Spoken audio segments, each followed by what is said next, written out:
енді ғана бойжетіп келе жатқан 7-ші сынып оқушысы едік. Сол күні мектептен 2 сынып оқушылары жолды бермей, жолдап, топтасып қайттық. Бір-бірімізді қуалап, ойнап, әзілдесіп келеміз. Біздің үйге жақындағанда Айжан менен: «Балнұр, сен Азаматты жақсы көресің бе? Ол да сені жақсы көре ме?» деп сұрады. Мен сасып қалдым, не дерімді білмей. Бірақ Азаматпен сөйлесіп жүргеніміз, сабақты бірге оқитынымыз рас еді. Тіпті сынып арасында екеумізді Төлеген мен Қыз-жібек деп те атайтын. Ертеңіне түскі уақытта ағам үшеуміз шай ішіп отырған едік. Ағамды көшеде біреу шақырды. Көп өтпей ағам үйге асығып келіп: «Апама болыңыз, тез барайық» деп жатыр.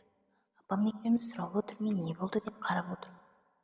Ержан көкенің қызы Айжан асылып өліпті деп айтқанда үстіне біреу мұздай су құйып жібергендей болды. Апам қасыма келіп таңдайымды саусағымен басып жатты, мені қорқып қалмасын деп. Апамдарды көшеге шығарып салғанда көршілеріміздің бәрі неге асылыпты, қалай өтті деп сұрап жатты. Үйге жалғыз қалдым. Қорыққанымнан қора жаққа да бара алмай, ақыры көршімнің үйіне барып отырдым. Көз алдымда Айжанның «Азаматты сені жақсы көре ме?» деген бейнесі тұрды. Іштей өзімді кінәлідей сезіндім. Апамдар үйге кешке қарай келіп, қорада сиыр байлайтын арқанды мойнына байлап асылып өлгенін айтты. Барша ағайын сол үйде. Ертесіне Айжанның мәйіті салынған КамАЗ біздің үйдің қасынан өтті. Іштей өзімді тағы да кінәлі сезініп қалдым. Араға көп уақыт өтпей сыныптастар Айжанның мамасына көңіл айтуға үйіне бардық. Есіктен біздің келгенімізді көрген мамасы жүгіріп алдымыздан шығып: «Сендердей құлпырған қызым еді» деп құшақтап өкіріп жылады. Біз де жыладық. Мектеп директоры, сынып жетекшіміз, психолог 2 сынып оқушыларын жинап жиналыс жасады. «Айжанды ренжітіп алған жоқ па едіңдер? Ешқандай ұрыс болған жоқ па?» деп сұрағанда тағы да өзімді кінәлі сезіндім.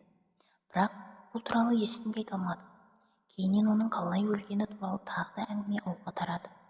Айжан әпкесінің түсіне кіріп, өзін кім өлтіргенін айтып берген екен. Мен қора жақта жүргенімде бір бала мені шақырды. Мен бардым. Бала өте сүйкімді еді. Маған күліп сөйлеп қолыма арқанды берді. Арқанды төбедегі ағашқа байлады. Әлгі бала қасымда қарап тұрды. Мен қуанып, басымды арқанға кіргіздім. Сол сәтте жаңағы бала жоқ болып кетті. Ауа жетпей қолым мен бетімді, мойнымды тырмалай берді. Айқайласам даусым шықпайды. Қатты қорықтым, деп әпшесінің түсіне кірген Айжан. Үлкендер бұл түсті естіп жаңағы әдемі баланың шайтан екенін айтты. Сол үшін де әрқашан таза және күн батқанда жаман жерлерге бармау керектігімізді түсіндірді. Мен осы оқиғадан соң қатты қорқып қалдым. Көршіміз молда болғасын 3 күн оқытылдым. Кейін сіңілілері үй жинап жүріп Айжанның күнделік дәптерін тауып алыпты. Күнделікте: «Құдай, біздің үйге кішкентай ер бала берші. Інім болғанын қатты қалаймын. Сонда әкем ішіп алып ұл тумадың деп анамды ұрмайтын еді. Бәріміз бақытты болатын едік. Кішкентай ер бала беру саған қиын емес қой» деп жазған екен. Мамасы оқып Айжанның қаншалықты қиналғанын сезініп қатты жылады.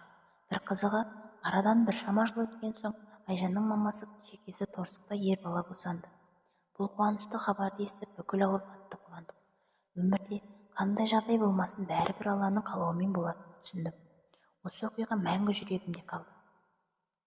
Бұл оқиға біздің ауылға аңыз болып тарады. Арадан қаншама жылдар өтсе де, әлі күнге дейін сол үйге баруға қорқамын. Бірақ өзімнің ағайын ағамның үйі болғандықтан той жиындарда жеңгеме көмектесуге барып тұрамын. Әр барған сайын сол қораға ұзақ қараймын. Сол жерден Айжан жүгіріп шығатындай сезіледі де тұрады. Өкініштісі, бұл